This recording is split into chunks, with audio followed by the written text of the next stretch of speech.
Shalom saudara, selamat datang dalam segmen Kerinduanku. Kami berdoa agar renungan yang saudara dengar setiap hari kiranya boleh menambahkan iman saudara, membuat saudara makin melekat kepada Tuhan, dan membuat saudara makin mengasihi Tuhan. Sebelum kita masuk lebih dalam renungan, hari ini kita akan sama-sama tundukkan kepala, kita mau bersatu di dalam doa. Bapa yang baik, Bapa yang kami kenal di dalam nama Tuhan Yesus, kami mau siapkan hati kami untuk diberkati oleh kebenaran firman Tuhan. Bicaralah melalui hamba-Mu, sebab kami sangat siap untuk mendengarnya. Hanya di dalam nama Tuhan Yesus kami berdoa dan mengucap syukur. Amin. Kemarin kita membahas mengenai dealing with the bitterness. Hari ini kita akan membahas bagian yang kedua, yaitu the danger of bitterness, atau bahaya dari kepahitan. Yang pertama, bitterness is anger at God. Orang yang pahit itu sebenarnya dia bukan marah sama keadaan, tapi dia marah sama Tuhan. Loh kok bisa? Ya, karena ketika orang marah, pahit sama orang lain, sesungguhnya dia sedang berkata Tuhan tidak di dalam kendali. Sesungguhnya dia sedang berkata bahwa Tuhan gak pegang kendali. Karena firman Allah berkata dalam Roma 8 ayat ke-28, kita tahu sekarang bahwa Allah turut bekerja dalam segala sesuatu untuk mendatangkan kebaikan bagi mereka yang mengasihi Dia, yaitu bagi mereka yang terpanggil sesuai dengan rencana Allah. Orang yang pahit atau bitterness adalah a denial of the goodness of God. Mereka menolak bahwa Tuhan itu baik. Mereka menolak bahwa Tuhan bekerja di balik layar. Bahkan yang celaka, mereka menganggap bahwa Tuhan gak pegang kendali. Jadi ketika saudara sedang bitter at someone di pagi hari ini, maka saudara sedang menunjukkan, sedang memutuskan bahwa Tuhan tidak melakukan tugasnya dengan baik. Tuhan gagal mengambil alih atau gagal menolong saudara. Walaupun yang menyakiti saudara orang lain, saya berkata kok Tuhan gak tolong sih, kok jadi gini keadaannya. Orang yang pahit itu adalah orang yang sedang berpikir Tuhan gak bela dia, Tuhan gak tolong dia, Tuhan gak bekerja berdasarkan keadaan yang sedang dia lakukan. Yang kedua, yang pertama, bitterness is anger at God. Yang kedua, ini kesukaan saya, bitterness will affect others. Orang yang pahit itu adalah orang yang kepahitannya bukan saja menyakiti dirinya, tapi menyakiti orang lain. Orang yang pahit itu dia sedang menyakiti orang lain juga, karena efek dari kepahitan pasti dia akan menumpahkan rasa sakitnya, rasa kecewanya kepada orang lain. Ada ibu-ibu yang pahit sama suaminya, ditimpakan sama anaknya. Ada suami yang pahit sama istrinya, ditimpakan sama anaknya. Ada orang yang pahit sama teman kantornya, sama bosnya, sampai di rumah kepahitannya ditimpakan sama keluarganya. Ada orang yang pahit sama si A, tapi ketemu sama si B, yang si B mengalami kepahitan. Saya teringat sebuah kisah yang mengakibatkan pembantaian 5 juta orang Yahudi di Eropa dan di dunia pada masa itu. Seorang tokoh yang terkenal namanya Adolf Hitler. Dia pernah berbelanja di sebuah toko, dan karena dia bukan orang kaya yang punya toko, berkata kalau nggak punya duit nggak usah belanja di sini, walaupun dia punya uang. Singkat cerita, yang punya toko itu ternyata orang Yahudi. Dia juga pernah berpacaran dengan seorang wanita dengan jatuh cinta, dan ternyata dia diputusin atau ditinggalin. Ternyata wanita itu adalah orang Yahudi. Dalam keadaan skop yang lebih makro, lebih besar, dia pernah melihat bangsa Jerman pada masa itu secara ekonomi orang-orang Yahudi lebih maju daripada orang Jerman pada umumnya. Sehingga mulai menimbulkan ketidakadilan, ketimpangan sosial, ketimpangan ekonomi, mengakibatkan dia menjadi benci dan bertemulah. Biasanya gitu, orang yang satu roh ketemu dengan roh yang lain. Ketemu dengan orang yang sama-sama membenci orang Yahudi. Sehingga mereka masuk ke sebuah partai dan memimpin partai tersebut dan memenangkan pemilu sehingga dia menjadi pemimpin bangsa Jerman, dan dia mengakibatkan atau membuat keputusan untuk membunuh terlalu banyak orang Yahudi. Karena merasa orang Yahudi itu nggak layak hidup di muka bumi. Saya teringat sebuah kisah yang cukup menarik. Ada seorang wanita digigit oleh anjing, saudara, cukup parah gigitannya, dan dia pergi atau dilarikan ke rumah sakit. Sampai di rumah sakit, dokter bilang, "Waduh bu, celaka, ini anjingnya rabies." Waduh, sambil dengan amarah, ibu itu mengambil kertas dan mulai mencatat. Dokter melihat mencatat dan dokter bilang, ibu sedang membuat will ya. Will itu kayak warisan ya. Enggak, kata ibu. Terus ngapain dong? Saya sedang membuat catatan siapa saja orang yang akan saya gigit. Dari cerita ini kita tahu bahwa sesungguhnya wanita itu karena dia digigit rabies, dia pengen menumpahkan infeksinya sama orang lain. Ini kisah nyata, saya pernah baca di sebuah kisah di Eropa. Ada seorang perempuan yang dia melakukan hubungan seks di luar nikah. Dan suatu ketika dia ke rumah sakit, dicek ternyata dia terkena HIV. Oh, dalam amarahnya dia keluar dari rumah sakit dan dia memutuskan untuk membalas dendamnya. Pokoknya dia, mohon maaf saudara, jadi perempuan murahan. Dia tidur sama siapapun. Dia tidur sama, mohon maaf, orang-orang yang truk, supir, siapapun. Ketemu sama orang, dia tidur. Pokoknya dalam tempo beberapa hari, 10-15 hari, dia tidur dengan banyak orang. Dia berpikir banyak orang sudah kena, kayak gue kena, mampus. Mungkin bahasanya saudara ya, kurang aja, pokoknya rasain. Dan yang bikin dia kaget, beberapa minggu kemudian rumah sakit yang sama telepon dia dan ngomong gini, Bu, mohon maaf, pasien saya atau saya punya staf ternyata salah. Hasil ibu itu ketukar sama orang lain.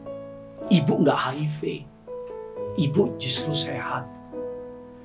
Dan kita tahu endingnya, dia udah merusak hidupnya, kebencian membakar dia, sehingga dia jadinya nangis.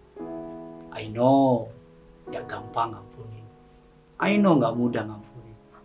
Apalagi kalau orang itu dekat sama saudara, apalagi saudara udah sama-sama menjalani pahit manisnya kehidupan. But this is life, ini hidup. Firman Allah dalam Ibrani 12 ayat yang ke-15 mengatakan demikian. Jagalah supaya jangan ada seorang pun yang menjauhkan diri dari kasih karunia Allah, agar jangan tumbuh akar yang pahit yang menimbulkan kerusuhan dan mencemarkan orang lain. Yang ketiga, yang terakhir, kepahitan. Yang pertama adalah bitterness, is anger at God. Yang kedua bitterness, kitab katakan yang kedua adalah will affect others. Yang ketiga bitterness, damage self. Kehancuran, kepahitan menghancurkan hidup kita sendiri. Ketika kita pahit dan kita nggak bisa menghadapinya, sebelum racun itu membunuh orang lain, yang pertama dibunuh oleh racun itu adalah dirinya sendiri. Kebanyakan orang yang mengalami kepahitan, mereka sangat sulit untuk menerima bahwa mereka disakiti. Seringkali mereka memute perasaan mereka. Seringkali mereka bilang, enggak kok gue nggak pahit, enggak kok gue nggak benci. Kalau gituin sama dia, enggak, gue nggak benci kok. Seringkali mereka mendenial. Bahkan seringkali mereka memakai masker atau memakai topeng, saudara, untuk menutupi.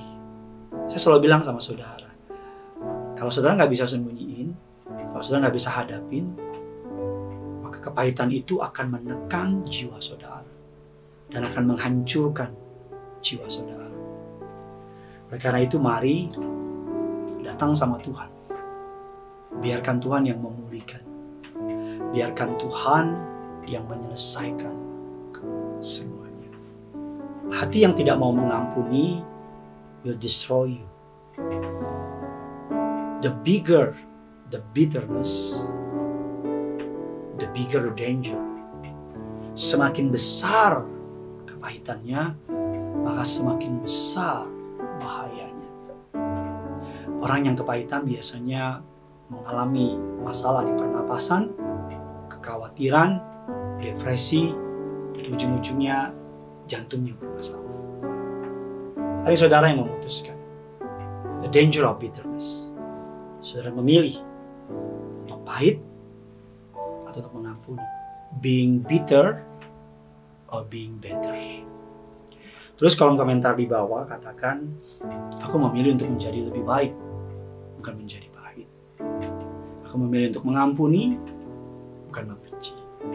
Yang punya surga, crazy love. Sama-sama kita datang sama Tuhan.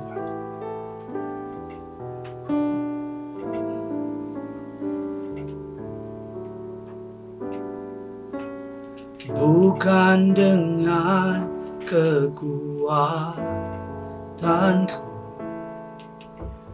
Ku dapat jalani hidupku tanpa Tuhan yang di sampingku. Ku tak mampu sendiri.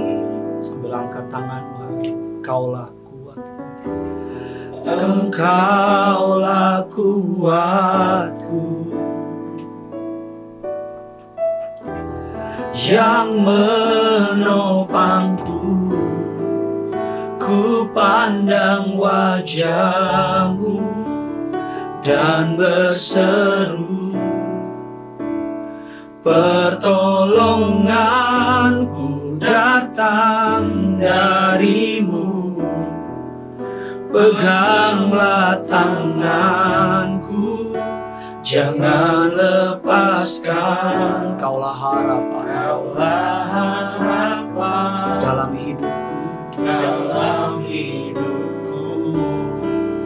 Ku pandang wajah-Mu dan berseru,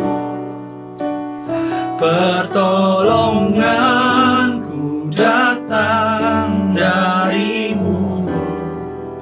Peganglah tanganku, jangan lepaskan. Kaulah harapan dalam hidupku, dalam hidup. Mari lebih sungguh lagi sama-sama katakan.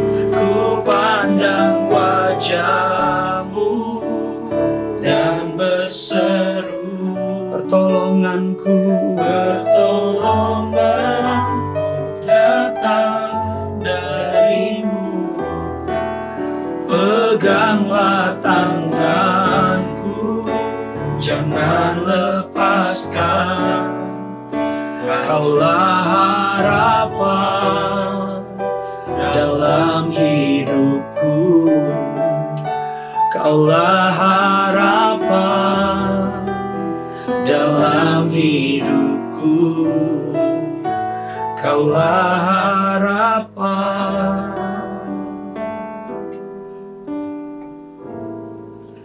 dalam hidupku.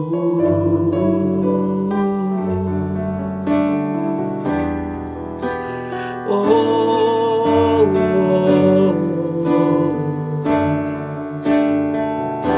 Kaulah harapan kami.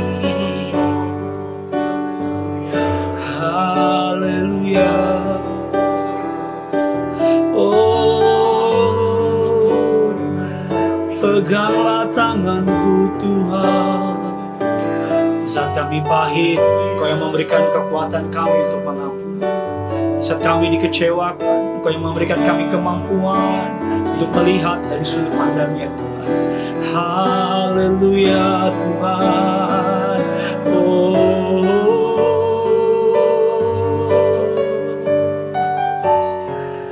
tiada yang seperti Tuhan. Mampukan kami untuk mengampuni Tuhan. Mampukan kami untuk melepaskan pengampunan. Haleluya.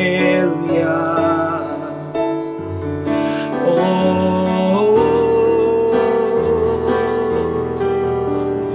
mari sama-sama lebih lagi. We love you God, we love you God. Seperti Tuhan mengampuni kami, kami mau mengampuni sesama-sama kami.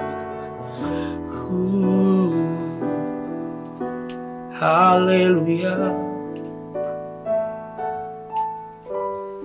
Kalau saudara memandang masalahmu, kau akan kecewa. Kalau kau mengingat perbuatan orang yang menyakiti kau akan kecewa. Mari kita mengarahkan pandangan kita kepada Tuhan. Kau gak akan pernah kecewa. Haleluya.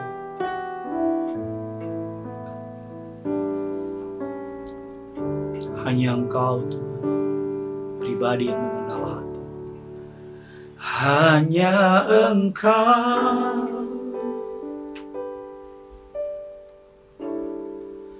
pribadi yang mengenal hatiku. Tiada yang tersembunyi bagimu, seluruh isi hatiku kau tahu, dan bawaku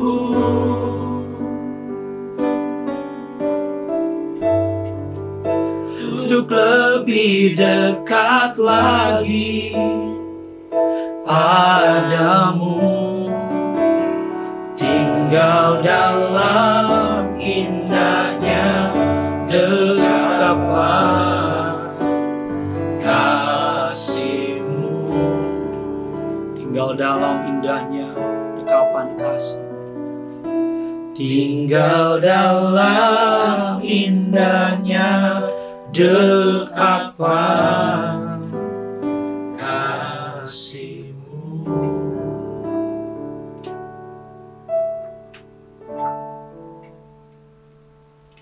God